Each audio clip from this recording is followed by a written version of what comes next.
रुपए की गिरावट थामने और फॉरेक्स रिजर्व को सहारा देने के लिए भारतीय रिजर्व बैंक ने बुधवार को 5 बड़े कदमों का ऐलान किया।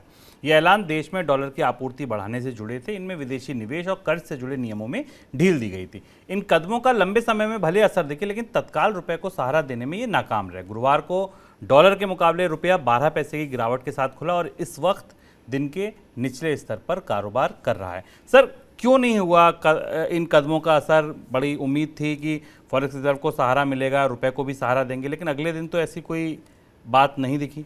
शुभम, कल भी हमें इस बात की संभावना लग रही थी और कल हम लोग इस फैसले के बाद जब मनी 9 पर इसका क्विक रिएक्शन एनालिसिस कर रहे थे, उस समय भी ये संभावना लग रही थी कि ये कदम, पहली चीज़ तो ये कि रुपए की गिरावट को तत्काल थामने की दृष्टि से बेहद महत्वपूर्ण नहीं है।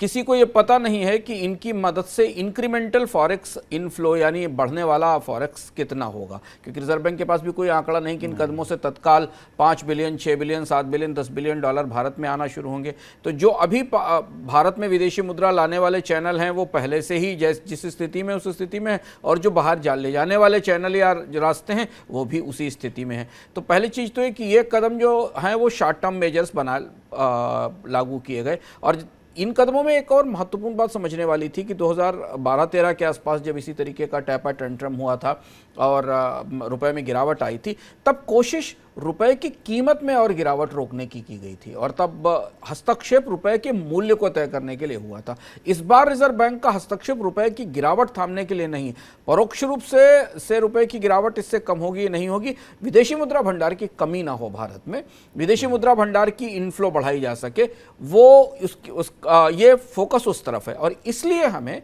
रुपए के मूल्य पर इसका कोई असर नहीं दिखाई दिया। इसलिए आज जब सुबह रुपया खुला तो वो गिरावट के साथ खुला, अभी भी दिन के निचले स्तर पर काम कर रहा है। और किसी भी प्रेक्षक ने, एजेंसी ने, निवेशक ने तात्कालिक तौर पर अपने आकलन भी नहीं बदले इन कदमों के बाद। सारे लोग 80-81 रुपए के डॉलर के आसपास, मूल्य के आसपास देख रहे हैं।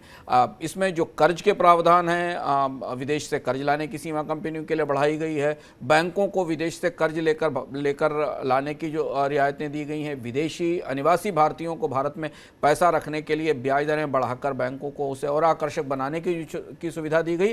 ये सब लॉन्ग टर्म है, इनका कितना फायदा नए डॉलर लाने में होगा यह भी स्पष्ट नहीं, और इसलिए फॉरेक्स मार्केट पर इसका कोई असर हमें आज दिखाई नहीं दिया।